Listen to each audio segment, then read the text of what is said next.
Missouri State Parks presents Missouri Untold. Hello, I'm Mike Dickey. I'm the director of Arrow Rock State Historic Site. And today on this edition of Missouri Untold, I'm going to tell you a little bit about Missouri's Mexican heritage, which came through the Santa Fe Trail. Santa Fe was the capital of New Mexico, then the northernmost province of Mexico.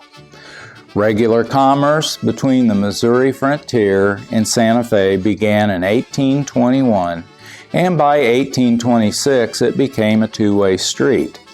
That year, the Franklin newspaper reported that a Mr. Escudero was in town with several wagon loads of merchandise, preparing to return to his native New Mexico. The paper proclaimed a, quote, new era of commerce between Mexico and this country, unquote. By 1843, half of the traders were Mexican nationals who traveled to Missouri to purchase merchandise.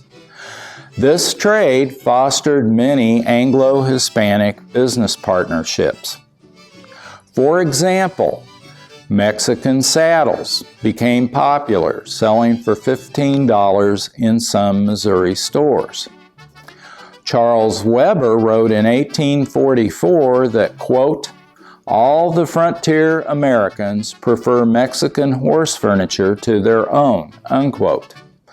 Known as Santa Fe saddles, the Spanish-Mexican design influenced saddle makers throughout the West. Coarse woolen blankets, known as serapes, were imported for use as saddle blankets.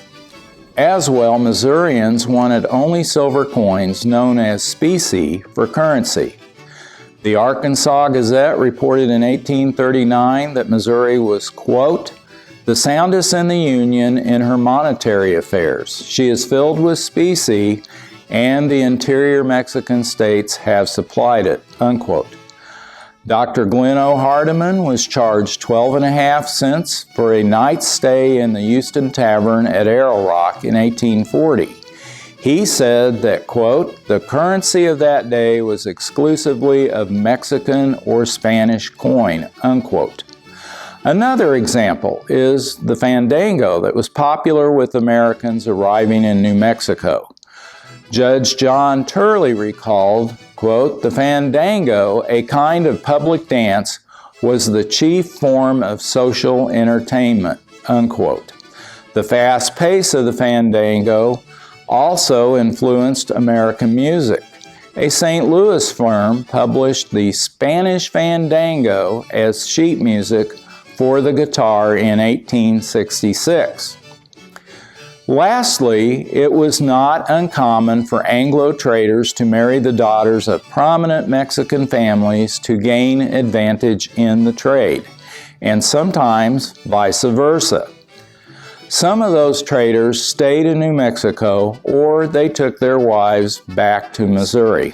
The Santa Fe Trail was a route of commerce, but also a route of cultural exchange. Thank you for listening to this edition of Missouri Untold.